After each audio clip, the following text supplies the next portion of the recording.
तो दोस्तों, जब आचार्य चाणक्य की नीति में उन्होंने समझाया कि दो पड़ोसी देश कभी भी अच्छे दोस्त नहीं हो सकते, कभी भी आपका पड़ोसी देश आपकी पीठ में छुरा घोंप सकता है, इसलिए आपको अपने दूर बैठे दुश्मन देश से ज्यादा, अपने पड़ोसी देशों से ज्यादा सावधान रहना चाहिए।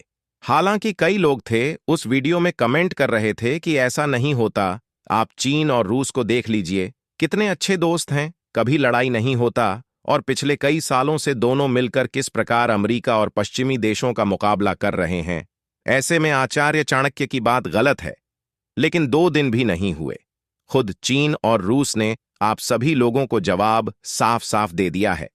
दरअसल आप अपनी स्किन पर खुद देख लीजिए।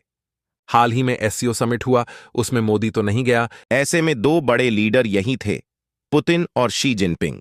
दोनों देशों के बीच में पहले तो मीठी मीठी बात हुई, लेकिन उसके बाद जैसे समेत आगे बढ़ी, दोनों तरफ से तलवारें खींचने लगीं। और तलवार किसने का कारण था? दोनों देशों के बीच में कई बाउंड्री डिस्प्यूट। लेकिन उससे मुकाबला इन दोनों देशों का है सेंट्रल एशियाई देशों पर कंट्रोल का, जैसे कि मंगोलिया, कजाकिस्तान, तुर्कमेनिस्तान। इन देशों पर चीन का कब्जा होगा या फिर रूस का पुराना प्रभुत्व बना रहेगा। इसको लेकर दोनों देशों में जबरदस्त खींचतान हुई इस एससीओ की समिट में। यहां तक कि दोनों देशों के अधिकारियों में खूब बयानबाजी भी देखने को मिली। धारण के लिए रूस ने कहा कि एससीओ में शामिल तमाम जितने भी मध्य एशियाई देश हैं, इनकी की सिक्योरिटी पर हम ध्यान देंगे। तो चीन ने क्या कहा? उन्होंने कहा कि इन देशों की इकोनॉमी पुष्पा पैरिटी पर हमें ध्यान देना होगा, इसलिए चाइना इन्हें और लोन प्रोवाइड कराएगा। और यहीं पर रूस का सबसे बड़ा खतरा है।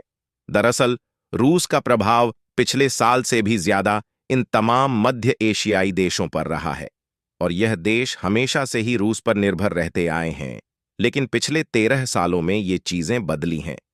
2013 में जब से शी जिनपिंग के राष्ट्रपति बनने के बाद one belt one road initiative launch किया गया, जिसे भी आ रहा है, यानी कि बेल्ट एंड रोड इनिशिएटिव कहा जाता है, तब से यह तमाम देश रूस की तरफ से पाला बदलकर चीन के पाले में जाते दिखे हैं।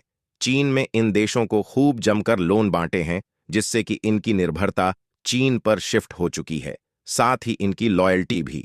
जी हां, यह देश धीरे धीरे चीन के प्रति वफादार होते जा रहे हैं। और रूस के लिए एक बहुत ज्यादा बड़ा खतरा है।